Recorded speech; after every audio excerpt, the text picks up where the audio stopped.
அழகிய தமிழ், அங்கத நடை, அளவான பாத்திர படைப்பு, மனித உணர்வுகளை நுணுக்கமாக ஆராயும் தன்மை, இது எல்லாம் தான் இந்த கதையாசிரியரின் சிறப்புன்னு சொல்லலாம். இந்த பிரபஞ்சமே அன்புனால தான் இயங்குது அப்படிங்கிறத ஆணித்தனமாக எடுத்து வைக்கிற திரு பிரபஞ்சனுடைய சிறுகதையை தான் நம்ம இன்னைக்கு பார்க்க போகிறோம். பிரபஞ்சன் சொல்லுவார், இலக்கியம் வாசிச்சா ஒருத்தன் யோகியனா இருந்துருவானான்னு எனக்கு தெரியல சார், ஆனால் ஒரு அரை யோகியனா இருக்க முடியும் சார் என்று சொல்லுவார்.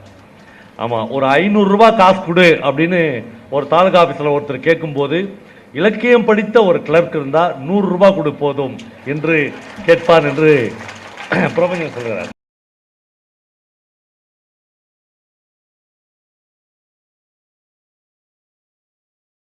காலம் தன் மேல கட்டப்பட்டிருந்த கட்டுப்பாடுகளை ஒரு பெண் உடைக்கும் பொழுது அவள் சந்திக்கும் நிராகரிப்பு அவளுடைய இயல்பை எப்படியெல்லாம் மாத்துது அப்படிங்கிறத இந்த கதை சொல்லும். சில பேர் இருப்பாங்க, தான் சிந்தனைகளில் வக்கரத்தை வச்சுட்டு வெளியில் தான் பெரிய கலாச்சார சீர்திருத்தவாதின்னு காட்டிப்பாங்க. அவங்க கன்னத்துல எல்லாம் ஓங்கி அரையிற மாதிரி இருக்கும் இந்த கதை. இது திரு பிரபஞ்சனின் மரி என்கிற ஆட்டுக்குட்டி. இந்த கதை ஒரு ஸ்கூலுடைய ஹெட்மாஸ்டர் ரூம்லேருந்து ஆரம்பிக்குது. ஹெட்மாஸ்டரும் தமிழ் வாத்தியாரும் உட்காந்து பேசிகிட்டு இருக்காங்க. தமிழ் சார், அந்த அற்புத மரிக்கு டிசி கொடுத்து அனுப்பிடலாம்னு நினைக்கிறேன். எந்த அற்புத மரி சார்? இந்த ஸ்கூலில் 998 அற்புத மரி இருக்காளா? ஓய், எந்த அற்புத மரிங்கிறீர்? அதான் அந்த 10ஆம் வகுப்பு அற்புத மரிங்கானோ. தமிழாசிரியர் அந்த யார் அந்த பொண்ணு அப்படின்னு யோசிக்கும்போது, எப்போ பார்த்தாலும் சூயிங்கம் மென்னுட்டு, நான் உங்களெல்லாம் ஒரு பொருட்டாவே நினைக்கிறதில்ல, நீங்கள்லாம் எனக்கு ஃபூ அப்படின்னு சொல்கிற ஒரு சண்டைக்கார மாணவியாக தான் அவர் நினைவுக்கு வர்றார். அப்போது தமிழாசிரியர் கேட்குறாரு, என்னத்துக்கு சார் டிசி? என்னத்துக்கா? நீர் இந்த உலகத்தில் தான் இருக்கீரா? அவள் உண்மை ஸ்டூடெண்ட் தானே? ஓய். ஆமாம், அப்பப்போ இஷ்டப்பட்டா ஏதோ தயவு பண்ணுற மாதிரி கிளாஸுக்கு வரும் போகும். நீரே சொல்கிறீர் பாரும் அப்படின்னு சொல்லிட்டு அட்டண்டன்ஸ் ரெஜிஸ்டரை தூக்கி அவர் முன்னாடி போடுறாரு. பாரும், நீரே பாரும், போன 6 மாத காலத்தில் எண்ணி 12 நாள் தான் ஸ்கூலுக்கு வந்திருக்கா. வீட்டுக்கும் மாதம் ஒரு கடுதாசின்னு எழுதி போட்டுட்டு தான் இருக்கேன். ஒரு பூச்சி புழு இப்படி எட்டி பார்த்து, அட இந்த கடுதாசி போடுற கம்மநாட்டி யாருன்னு கேட்டுச்சா? சரிதான் போடா, நீயும் மாச்சு உன் கடுதாசியுமாச்சுன்னு இருக்கா அவ. வந்தாலும் ஸ்டூடெண்ட் மாதிரியா வர்றா? சேச்சே, என் வாயால் அது எப்படி சொல்கிறது? ஒரு ஃப்ரெஞ்சு சைக்கிளில் கண்ணுக்குட்டி மேலே ஏறி உட்காந்துட்டு வர்ற மாதிரி இல்லை பாண்ட்டு போட்டுக்கிட்டு வர்றா. பாண்ட்டுங்கானும் பாண்ட்டு கூட இத்தனி பசங்க படிக்கிறாங்களேன்னு கொஞ்சமாச்சு உடம்புல வைக்க வேணாம். இந்த இளவடுத்த ஸ்கூலில் ஒரு யூனிஃபார்மு, ஒரு ஒழுங்கு, ஒரு மண்ணாங்கட்டி, ஒரு தெருப்புழுதி ஒன்றும் கிடையாது. பொதுவாக ஒரு ஆண் ஒரு இளம் பெண்ணுக்கோ இல்லை தன்னை விட வயதில் குறைவான பெண்ணுக்கு ஆதரவாக பேசும்பொழுது அந்த ஆணையும் பெண்ணையும் சேர்த்து வச்சு பேசுறது நம்ம சமூகத்தோடைய ஒரு கேவலமான வழக்கம். இந்த இடத்துல அந்த தலைமை ஆசிரியருடைய வக்கர புத்தியும் அப்படி தான் போகுது. எனக்கு தெரியுங்கானோ, நீர் அதையெல்லாம் ரசிச்சிருப்பீர். சார், அப்படியெல்லாம் இல்லை சார். ஓய், சும்மா இருங்கானும், 40 வருஷம் இதில் குப்பை கொட்டியாச்சு. I know human psychology mister Tamil. உனக்கு என்ன வயசு? 29 சார். என் சர்வீஸே 40 வருஷம். போன வாட்டி, அதான் போன மாதத்தில் ஒரு நாள் போனா போகுதுன்னு நம்ம மேலே இறக்கப்பட்டு ஸ்கூலுக்கு வந்தாலே, அப்போ அவள் ஒரு நாள்லையே என்னென்ன பண்ணியிருக்கா தெரியுமா? 4 தடிக்கழுதைங்களோட ஸ்கூல் வாசலில் சிரித்து பேசிகிட்டு இருந்திருக்கா. நம்ம ஹிஸ்ட்ரி மகாதேவன் இருக்கே, அது ஒரு அசடு. நம்ம ஸ்கூல் வாசலில் நம்ம ஸ்டூடெண்ட் எப்படி மிஸ்பிஹேவ் பண்ணுறாளேன்னு அவகிட்ட போய், இப்படியெல்லாம் பண்ணக்கூடாது அற்புத மாதிரி, உள்ளவான்னு கூப்பிட்டுருக்கான். அவள் என்ன சொன்னா தெரியுமா? உங்களுக்கு பொறாமையாக இருக்கா சார்னு கேட்டுட்டா. அந்த பசங்க முன்னால் வச்சு மனுஷன் கண்ணில் ஜலம் விட்டுட்டு எங்கிட்ட அழுதுட்டார். இந்த அநியாயம் இத்தோட போகலை. சாயங்காலம் பிடி மாஸ்டர் கிட்ட சண்டை. அவன் இப்படி பண்ணக்கூடாது, இப்படி விளையணும், இந்த மாதிரி கையை வச்சுக்கணும்னு அவளை தொட்டி சொல்லி கொடுத்துருக்கான். தொட்டவன் எசக்கு பசக்கா எங்கேயோ தொட்டுட்டான் போல இருக்கு. இவன் என்ன கேட்டிருக்கா தெரியுமா? சார், உங்கள் பொண்டாட்டியோடனு கேட்டுட்டா. பாவம், நம்ம பிடி பத்மநாபன் லீவு போட்டுட்டே போயிட்டான்.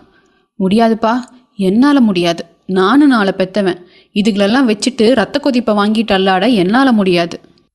இப்போ டிசி கொடுத்துட்டா அவள் எஸ்எஸ்எல்சி எழுத முடியாமல் போயிடும்னு தமிழாசிரியர் ரொம்ப வருத்தப்படுறாரு. அதை பற்றி அவளுக்கே கவலை இல்லை, உனக்கு என்ன அப்படின்னு சொல்லி ஹெச்எம் அவரை தட்டி கழிச்சிட்டாரு. ஆனால் நமக்கு என்னன்னு சொல்லி இவரால் இருக்க முடியல. அப்படி என்ன அவள் பெரிய பாவம் பண்ணிட்டா? அப்படியே பாவம் பண்ணி தான் இருக்கட்டுமே, அப்படி அவளை குத்தம் சொல்கிற அளவுக்கு நான் அப்பழுக்கற்ற யோகியனா அப்படிங்கிற ஒரு கேள்வி தமிழாசிரியருடைய மனசில் வருது.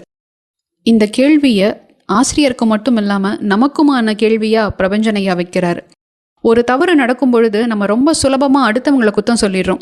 மற்றவங்க மேலே ஒரு குற்றச்சாட்டு வைக்கும் பொழுது நாம் அந்த தவறை பண்ணாமல் இருக்கோமா, நம்மக்கிட்ட எந்த குறைபாடும் இல்லாமல் இருக்கா அப்படிங்கிறத யோசிக்கிறது இல்லை. அப்படி யோசிச்சிருந்தா அடுத்தவங்களை குறை சொல்கிறத நம்ம என்னைக்கோ நிறுத்தியிருப்போம். இங்கே ஹெச்எம் ரூமில் நடந்த விஷயத்தெல்லாம் தமிழாசிரியர் அவர் மனைவி சுமதி கிட்ட சொல்கிறாரு. ஹெச்எம் மாதிரியே அவங்களும் உங்களுக்கு எதுக்கு இந்த வம்பெல்லாம் அப்படின்னு சொல்லி ஒதுங்குறாங்க. அவங்கள எப்படியோ ஒரு வழியாக சம்மதிக்க வச்சு ஒரு நாள் சாயங்காலம் மரியோடைய வீட்டுக்கு 2 பேரும் போகிறாங்க. அவளுடைய வீடும் அவள் வீட்டுக்குள்ளே இருக்கிற விலை மதிப்புள்ள நாட்காலி சோப்போ எல்லாம் பார்க்கும்போது வசதிக்கு குறைவில்லாத பெண் மாதிரி தான் தெரியுது. ஆனாலும் அந்த பொருட்கள் எல்லாம் ஒரு ஒழுங்கு இல்லாமல் அங்கே இங்கேன்னு இறஞ்சி கிடக்குது. அவரை பார்த்ததும் அவளுக்கு ஒரே ஆச்சரியம், என்ன பண்ணுறதுன்னு தெரியல. 2 பேத்தையும் உள்ளே கூப்பிட்டு நாட்காலியெல்லாம் ஒழுங்குபடுத்தி உட்கார வைக்கிறான். ஆமாம், வீட்டில் யாரும் இல்லையா அப்படின்னு தமிழாசிரியர் கேட்குறாரு. இதுக்கு மேலே தான், இந்த கட்டத்துக்கு மேலே தான் மரி அப்படிங்கிற பொண்ணுடைய நம்ம மனசில் இருக்கிற பிம்பமே மாறுது. வீடா சார் இது? வீடுனா அப்பா அம்மா இருக்கணும். அப்பா எப்போவோ போயிட்டாருன்னா செத்து போயிடல சார், எங்களை விட்டுட்டு போயிட்டாரு.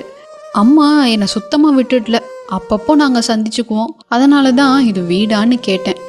எனக்கு ஏதோ லாட்ஜில் தங்குற மாதிரி தோணுது சார். இதை கேட்டதும் தமிழாசிரியருக்கு ரொம்ப சங்கடமாக போச்சு. இப்போது அவளை பார்க்கும்போது அவருக்கு எப்படி இருக்குங்கிறத சொல்கிறாரு. இரவு நேரத்தில் நசுங்கி அலுமினிய பாத்திரத்தை எடுத்துட்டு பிச்சை எடுக்க வர குழந்தை மாதிரி இருக்கான் அவளை பார்த்தா. இங்கே மரியும் பிச்சை தான் எடுக்கிறா, சாப்பாட்டுக்கு இல்லை, அன்புக்கு. ஆசிரியர் கேட்குறாரு, அப்புறம் சாப்பாடெல்லாம் எப்படிம்மா? பெரும்பாலும் பசி எடுக்கிறப்போ எங்கே தோணுதோ அங்கே சாப்பிடுவேன். ஹோட்டலில் தான் சார்.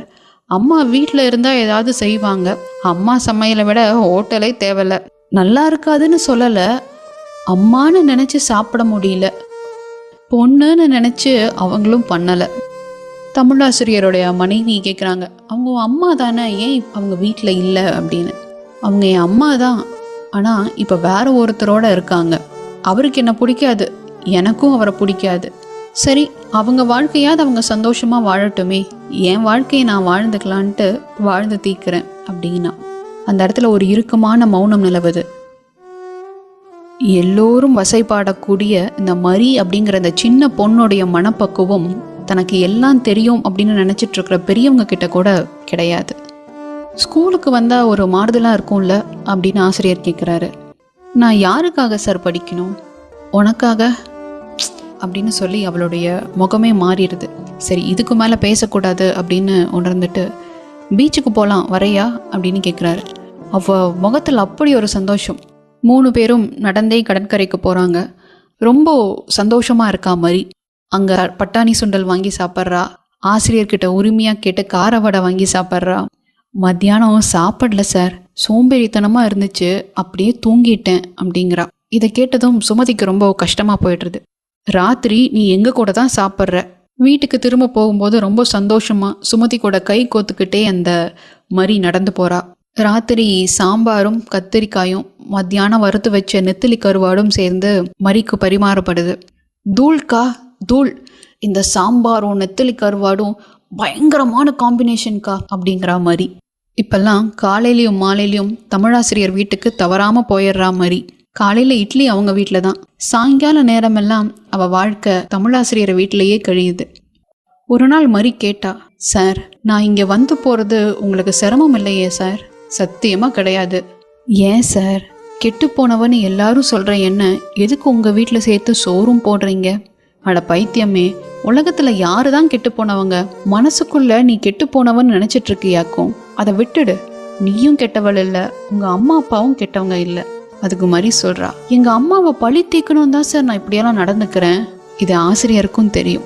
கண்ணில் கண்ணீர் மல்க மரி கேட்குறா, சார் நான் ஸ்கூலுக்கு வரதில்லைன்னு ஏன் சார் நீங்கள் கேட்கறதில்ல? தமிழாசிரியர் அவன் முகத்தை பார்க்குறாரு. என்னை நீங்கள் கேட்டிருக்கணும் சார், ஏன்டி ஸ்கூலுக்கு வரலன்னு என்னை அரைஞ்சு கேட்கணும் சார். அப்படி யாரும் என்னை கேட்கறதுக்கு இல்லைங்கிறதுனால தான் சார் நான் இப்படி விட்டேத்தியா இருக்கேன். என் மேலே இப்படி யாரும் அன்பு செலுத்தினது இல்லை சார். அன்பு செலுத்துறவங்களுக்கு தானே சார் அதட்டி கேட்கவும் அதிகாரம் இருக்கு. உனக்கே அது தோணுன்னு தான் நான் காத்துக்கிட்டு இருந்தேன். அதனால் என்ன, ஒன்றும் மூழ்கி போயிடல. இன்னைக்கு புதுசாக ஆரம்பிப்போம். இன்னைக்கு தான் 10th கிளாஸில் நீ சேர்ந்தேன்னு வச்சுக்கோ. நாளையிலிருந்து நாம் ஸ்கூலுக்கு போகிறோம் அப்படிங்கிறாரு தமிழாசிரியர். மரி முகத்தை மூடிக்கொண்டு விசும்பி விசும்பி அழுவதாய் கதை முடிகிறது.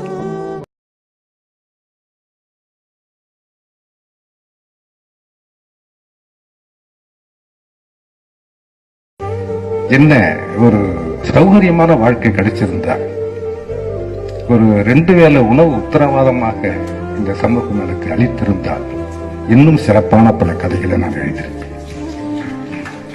எனக்கு அந்த வருத்தம் உண்டு. 73 ஆண்டுகள் வாழ்ந்து ஆனால் குறிப்பிடும்படியான கதைகளை நான் எழுதியிருக்கிறேன் என்று எனக்கு தெரியும். எனக்கு பிறகு ஒரு 100 வருஷமாவது யாராவது ஒரு பைத்தியக்காரன் பேசுவான் என்னை பத்தி என்று பேருக்கு தெரியும். ஆனாலும் கூட நண்பர்களே, இன்னும் சிறப்பாக இந்த வாழ்க்கையை பயன்படுத்தி இருக்கலாம். ஒரு அடிப்படை எனக்கு இல்லாமல் போய்விட்டது. ஆனாலும் பரவாயில்லை, புதுநோக்கத்தோட நான் நன்றாக இருக்கிறேன். பாரதியாரோட நான் நன்றாக. எனக்கு அடுத்து வருகிற தலைமுறை எழுத்தாளன் இவைகளை அவன் அனுபவிப்பான். அது எனக்கு போதும்.